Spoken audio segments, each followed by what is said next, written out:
একজন মানুষ কতগুলো ব্যাংকে সেভিংস অ্যাকাউন্ট খুলতে পারে? এই প্রশ্নটা অনেকের মাথায় আসতেই পারে যে আমার তো স্টেট ব্যাংকে অ্যাকাউন্ট আছে, না হয় আমি আরেকটা পোস্ট অফিস অ্যাকাউন্ট খুললাম, না হয় আমি আরেকটা পাঞ্জাব ন্যাশনাল ব্যাংক অ্যাকাউন্ট খুললাম। এইভাবে আমি কতগুলো ব্যাংকে অ্যাকাউন্ট খুলতে পারবো?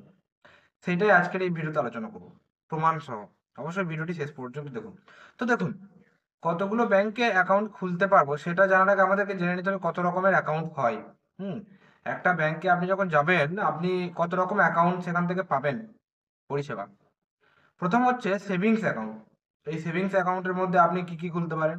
একটা হচ্ছে নর্মাল সেভিংস অ্যাকাউন্ট, আর একটা হচ্ছে স্টুডেন্ট সেভিংস অ্যাকাউন্ট, যেটা জিরো ব্যালেন্সে, কোনো রকম মেনটেনেন্স ফি সেটাতে মানে আপনার চার্জ লাগে না, মানে ব্যালেন্স মেনটেন করার কোনো রকম দরকার পড়ে না। 2 নম্বর হচ্ছে কারেন্ট অ্যাকাউন্ট। কারেন্ট অ্যাকাউন্ট কারা কারা খুলতে পারবে এটা প্রত্যেকেই জানেন, কোনো যাদের ব্যবসা আছে বা এইরকম কারেন্ট অ্যাকাউন্ট খুলতে পারে।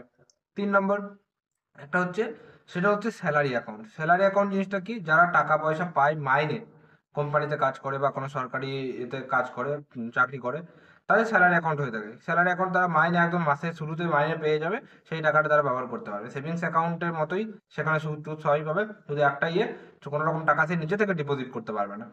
যেখানে কাজ করে, যে আন্ডারে, যে কোম্পানি আন্ডারে কাজ করে, সেখান থেকে টাকাটা সে পাবে। হ্যাঁ, এবং সেই টাকাটা হচ্ছে ব্যবহার করতে পারে, ফোনপে, ইউপিআই, গুগল পে সব কিছু করতে পারে, শুধুমাত্র টাকা ডিপোজিট করতে পারবে না।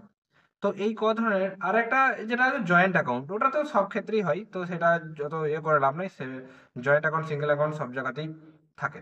তো সাধারণত এই 3টে অ্যাকাউন্ট থাকে, 3 ধরনের অ্যাকাউন্ট থাকে। এবার আপনি সেভিংস অ্যাকাউন্ট খুলতে যাচ্ছেন, তাই তো?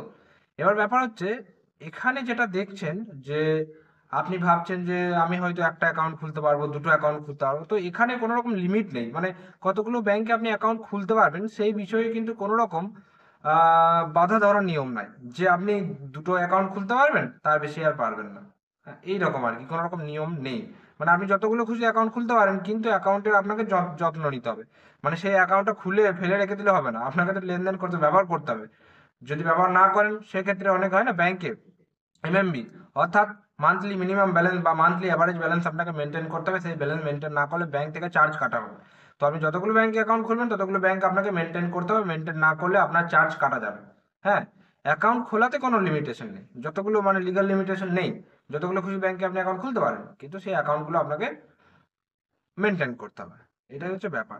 তো এর থেকে মানে এর থেকে আপনি মনে করুন যে করছেন, মানে অ্যাকাউন্ট খুলছেন বা যাই করছেন, আহ, এর থেকে একটা জিনিস আপনাকে বুঝতে হবে যে অ্যাকাউন্ট খুলুন, কোনো সমস্যা নেই, কিন্তু অ্যাকাউন্টটাকে ঠিকঠাকভাবে ব্যবহার করুন, মানে মেনটেন করুন, না হলে আপনারই লস।